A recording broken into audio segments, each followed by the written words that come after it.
नमः शिवाय दोस्तों, आप सभी का स्वागत है हमारे इस YouTube चैनल धर्म पथ में। दोस्तों, आज हम पढ़ेंगे आंवला नवमी की कहानी। 2025 में आंवला नवमी या अक्षय नवमी शुक्रवार 31 अक्टूबर को मनाई जाएगी। यह कार्तिक माह के शुक्ल पक्ष की नवमी तिथि को पड़ता है और इस दिन आंवले के पेड़ की पूजा की जाती है। तो दोस्तों, चलिए शुरू करते हैं इसकी कहानी।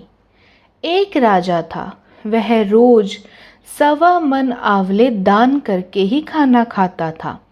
उसका यह प्रण था। इससे उसका नाम आंवल्य राजा पड़ गया। एक दिन उसके बेटे बहू ने सोचा कि राजा इतने सारे आंवले रोजाना दान करते हैं, इस प्रकार तो एक दिन सारा खजाना खाली हो जाएगा। इसलिए बेटे ने राजा से कहा कि उसे इस तरह दान करना बंद कर देना चाहिए। बेटे की बात सुनकर राजा को बहुत दुख हुआ और राजा रानी महल छोड़कर बियावान जंगल में जाकर बैठ गए। राजा रानी आंवला दान नहीं कर पाए और प्रण के कारण कुछ खाया नहीं। जब भूखे प्यासे 7 दिन हो गए, तब भगवान ने सोचा कि यदि मैंने इसका प्रण नहीं रखा और इसका सत नहीं रखा तो विश्वास चला जाएगा। इसलिए भगवान ने जंगल में ही महल, राज्य और बाग बगीचे सब बना दिए और ढेरों आंवले के पेड़ लगा दिए। सुबह राजा रानी उठे तो देखा कि जंगल में उनके राज्य से भी 2 गुना राज्य बसा हुआ है। राजा रानी से कहने लगा, रानी देख कहते हैं सत मत छोड़ो, सूरमा मत छोड़िए पत जाए, सत की छोड़ी लक्ष्मी फेर मिलेगी आए। आओ नहा धोकर आंवले दान करें और भोजन करें। राजा रानी ने आंवले दान करके खाना खाया और खुशी खुशी जंगल में रहने लगे। उधर आंवला देवता का अपमान करने व माता पिता से बुरा व्यवहार करने के कारण बहू बेटे के बुरे दिन आ गए। राज्य दुश्मनों ने छीन लिया। दाने दाने को मोहताज हो गए और काम ढूंढते हुए अपने पिताजी के राज्य में आ पहुँचे।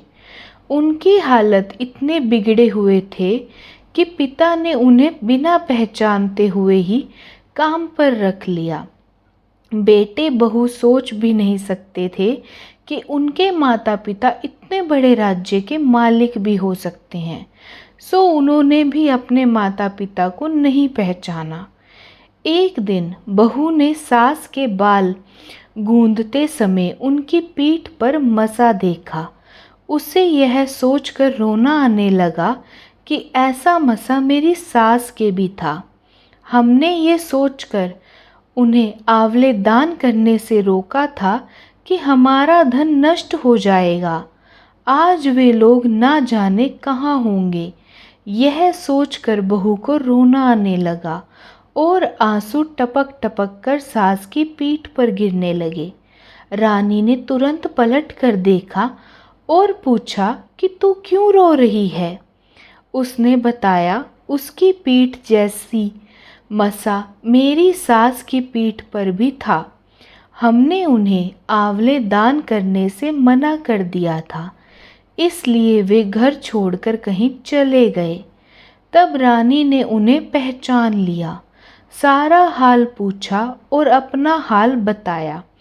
अपने बेटे बहू को समझाया कि दान करने से धन कम नहीं होता बल्कि बढ़ता है। बेटे बहू भी अब सुख से राजा रानी के साथ रहने लगे। हे भगवान, जैसा राजा रानी का सत रखा वैसे सबका सत रखना। कहते सुनते सारे परिवार का सुख रखना। दोस्तों, यहाँ पर आंवला नवमी की कहानी समाप्त होती है। अगर आपको हमारी वीडियोस अच्छी लगती हैं तो प्लीज़ हमारे इस चैनल को सब्सक्राइब करें और हमारी सभी वीडियोस को लाइक करें। धन्यवाद दोस्तों।